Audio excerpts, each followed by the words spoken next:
আমার বাগানে আজ সকালে এই যে লাল গোলাপটা ফুটেছে, তার জীবন মাত্র দুদিনে, কিন্তু ছোট কলি থেকে পূর্ণ বিকশিত ফুল হতে তাকে অনেক সময় অপেক্ষা করতে হয়েছে।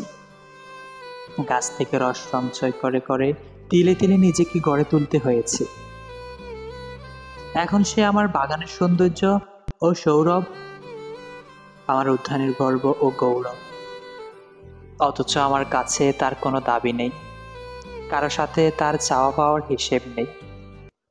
তবে সম্ভবত একটা নীরব কামনা আছে মানুষের কাছে তার, সৌন্দর্যের ভাষায় এবং সুবাসের ইশারায় আমাকে তোমাকে হয়তো সে বলে, দেখো দুদিনে ঝরে যাওয়া কত সামান্য আমার জীবন, কিন্তু সবাইকে ভালোবেসে সবার মাঝে সুবাস চড়িয়ে আমি লাভ করেছি অমর জীবন।